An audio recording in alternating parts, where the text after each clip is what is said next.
Good morning সকলকে জানাই মনোদীপার কিচেনে স্বাগত। তো বন্ধুরা কেমন আছো? আমি ভালো আছি। তো তোমাদের ভালোবাসায় আজ আমি অনেকটাই সুস্থ। তো আজ ছেলের টিফিনে কি বানিয়ে দিলাম সেই রেসিপিটা তোমাদের সাথে শেয়ার করতে চলে এলাম। তো এখানে আমি নিয়েছি 1 কাপ সুজি, ওটা হাফ কাপ মেজার করা ছিল আমার। তো 1 কাপ সুজি নিয়েছি, আর এখানে হাফ কাপ দিয়ে দিয়েছিলাম টক দই।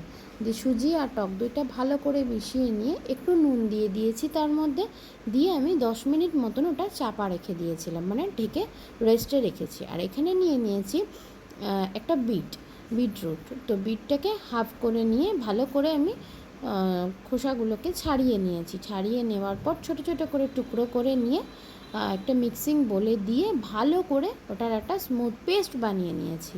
তো বিট সচরাচর খুব একটা ভালোভাবে পেস্ট হয় না, একটু খিচখিচে বা দানা দানা ভাবটা থেকেই যায়। তো তোমরা চাইলে এটা বয়েল করে নিয়েও তোমরা এটাকে পেস্ট করে নিতে পারো। তো এটা আমি এবার পুরোটা ছেঁকে নেবো, মানে বিটের জুসটা আমার এখানে দরকার এই রেসিপিটার ক্ষেত্রে।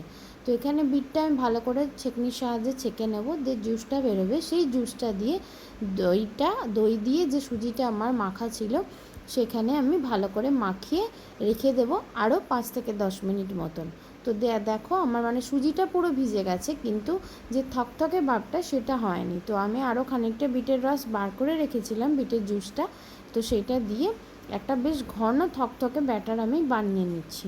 দেখেই বুঝতে পারছো যে একদম আমার ব্যাটারটা কিন্তু রেডি হয়ে গেছে।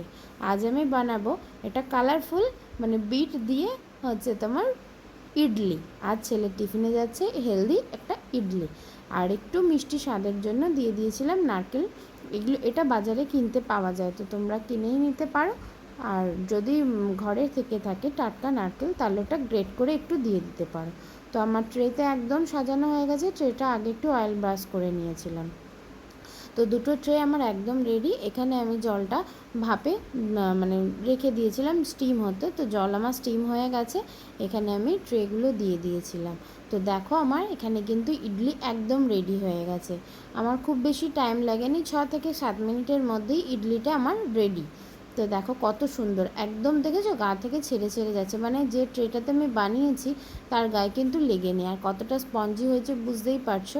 আমি তোমাদের তাও দেখিয়ে দিচ্ছি যে কতটা আমার ইডলিটা স্পঞ্জি হয়েছে। তো চলো এটা একটু ছোট্ট করে তড়কা লাগিয়ে দিই। তো প্যানে অল্প একটু সাদা তেল দিয়ে সর্ষে কারি পাতা ভালো করে আগে ভেজে নিয়ে আমি এই ছোট্ট ছোট্ট কালারফুল ইডলিগুলো এর মধ্যে দিয়ে একটু বেশ নাড়াচাড়া করে অল্প একটু ওপর থেকে নারকেল গুঁড়ো ছড়িয়ে দিয়েছি যাতে ফ্লেভারটা খুব সুন্দর আসে। তো দেখো আমার একদম রেডি হয়ে গেছে কি সুন্দর ইডলিটা। তো তোমরা কিন্তু অবশ্যই ট্রাই করবে বাচ্চাদেরকে দেওয়ার জন্য। আর বাচ্চারা না কালারফুল জিনিসের প্রতি ভীষণ অ্যাট্রাকটিভ হয়, ওদেরও ভালো লাগবে। আর দিলাম দু টুকরো ডেটস আর একটা অ্যাপেল পিল অফ করা। তো আমার আজকের ছোট্ট রেসিপিটা কেমন লাগলো সেটা কিন্তু জানাতে একদম ভুলো না। আর ভালো লাগলে লাইক কমেন্ট শেয়ার করে দিও। তো টাটা বন্ধুরা।